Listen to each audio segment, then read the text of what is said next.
Good morning. Wednesday already. It's my daily video. Having some coffee. I can see that I put some flags up. They're a little off-centered, maybe like this. I don't think there's anything wrong with having them the two different directions, kind of like they're flying. Looks like little flag wings on my head. See, it's kind of good. Today, I have so many different topics, but I'm going to break them down per video to give me something to do every day, so I just don't spew it all out at once. That way, if people want to watch different videos based on different topics, then that's good. This one, I guess we can do about, well, I have so many different topics. The title tells you what I'm going to pick already, probably before, so let's talk about abortion. Abort this. That's the name of the video. Abort this. We need to abort this topic in the race because it's just completely pointless and it's used to drive division.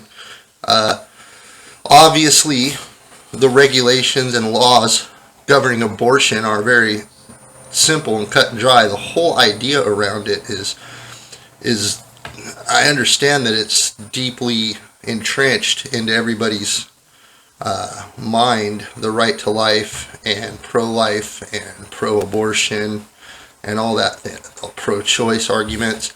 I understand them all, and I can tell you the nice thing about America is we are a country based on laws, supposed to be. So the states should get to vote on abortion, right? Now, federally, and when I ran for U.S. Senate, I went over this a lot. Federally, the only question that could actually screw that is if they define abortion as murder on the federal level. So if you get senators and congressmen that say, well, abortion is murder, ending any kind of pregnancy is murder, then that's one thing, but that would not, that there would have to be exceptions because rape, incest, the mother's life, these are things that are common sense.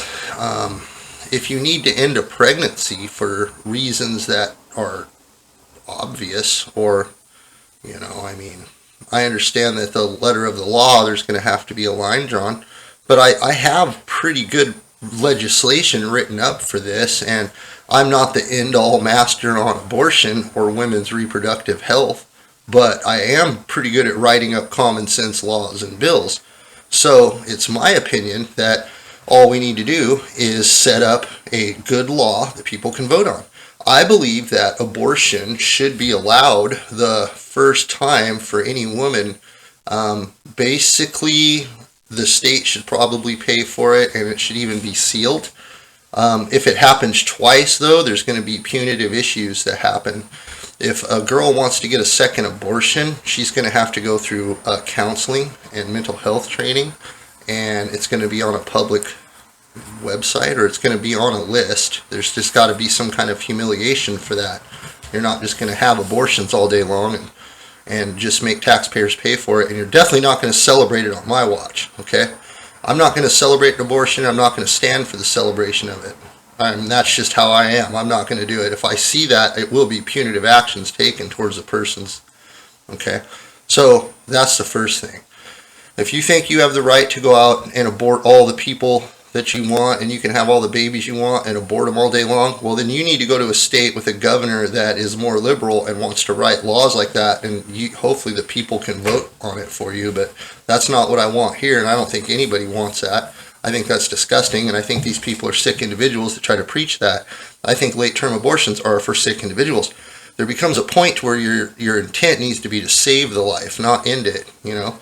So late-term abortions, that shouldn't even be a topic. I can't even believe this conversation exists. It's just to show the depravity and the evil of some of these lawmakers, and these guys writing these bills and stuff just don't even care. They're just throwing stuff at the wall so it's legal to make elements and pass ambiguous legislation. They're sick people. Understand this. They're sick people. All the arguments they get you guys arguing about are not real topics. They're non-starters. They're just something to give them to say on stage. Yelling and screaming about how they're going to injure women's reproductive rights and all this. They're not. We can't. Nobody can do that. You understand that? Nobody can do that. They can say abortion's not legal, which is one extreme, right? That's pretty extreme too. You can't have an abortion, it's illegal, they'll say on one hand. On the other hand, they say, we need to abort every baby. And it's, okay, all right. So once the adults get into the room, it's pretty clear how this is going to go. It's going to be legislation a lot like mine, common sense. It's none of your business if women are getting abortions. But if they're getting more than one and you're paying for it, yeah, then it's your business. It is, at that stage, your business. And now you've got an issue. You've got people abusing and destroying human life and going against God. Big deal, right? But God made us all, and God's the one that judges. So I think there needs to be a pathway for girls that make mistakes, and I think there needs to be punitive actions if it happens twice. I think that they should all avoid it the first time, and knowing that they only have one shot will probably cause a lot of them to avoid it, just as a preventative stage. That is a preventative law, I'm telling you. And if society sort of starts to frown upon that a little more and stop using it as some kind of tool of leverage and promoting it like the evil, sick people they are that we're running against. We're running against sick, evil people. Their justification will never come off commonsensical like this. It can't, because they're promoting murder. And they want you to... It's a woman's choice to go out and be just a horrible, horrible, baby-killing, ravaged thing. And we're going to stand up for them because that's what we believe. Yeah, no. Same with their climate change crap. That's all just to control you. It's all about your health. They want to take care of you, and it's your health until it's fentanyl, and they're making money, and then it doesn't matter anymore. They do not care about you. It's all a lie. 100% a lie.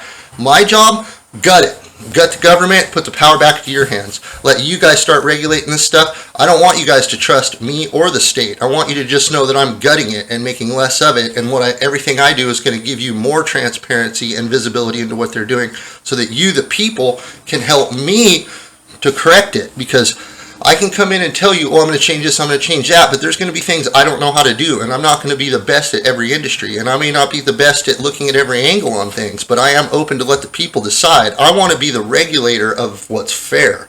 I want to come in and I want to say, these laws make sense.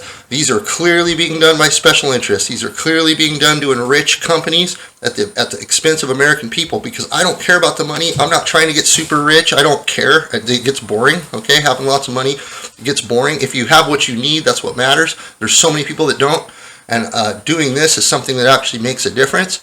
I feel like I'm the right person to do it because, well, God came to me and said, I need you to do this. I would have liked him to be a little more expedient and not have to go through 2 or 3 rigged elections, but that's kind of how it goes sometimes, okay? That's just the way this works.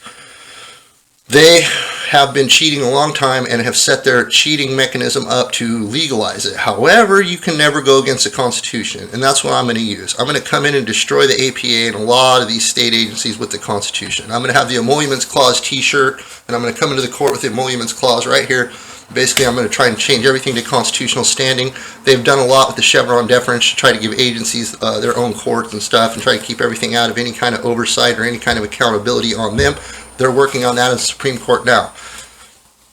There's a lot going on behind the scenes that you guys don't know because the media is incredibly biased. They'll never let you hear good candidates speak, and they're never going to let you know what the real, true meat and potatoes of these laws or arguments are. That is not beneficial to them because optics are what matter to them.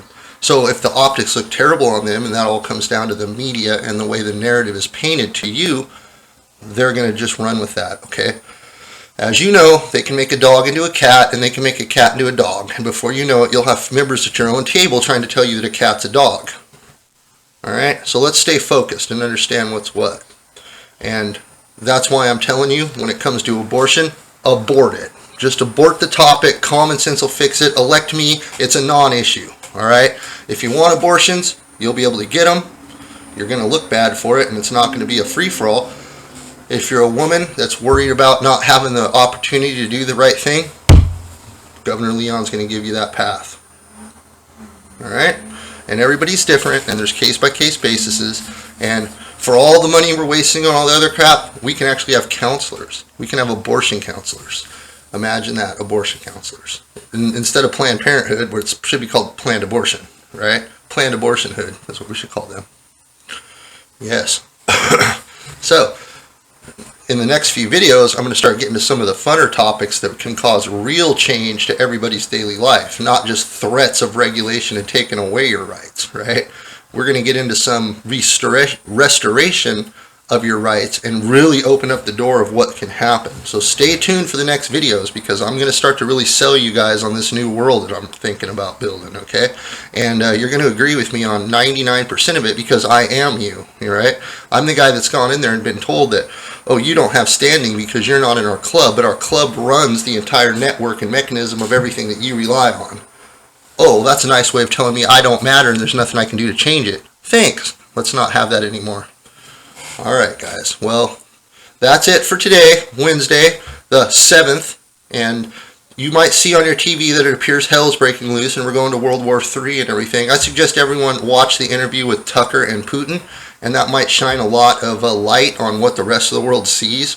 The elites in our country have just absolutely gone crazy in an attempt to contain and control power. They're losing the mechanisms of the dollar across the world, and that scares them to death, and they know that the mess is on their hands. A lot of us just sit back and kind of laugh, but it's not funny what's happening to you, the public, and it's not funny what's happening to the history books. So, you guys have a good Wednesday. Gov Lawson is out.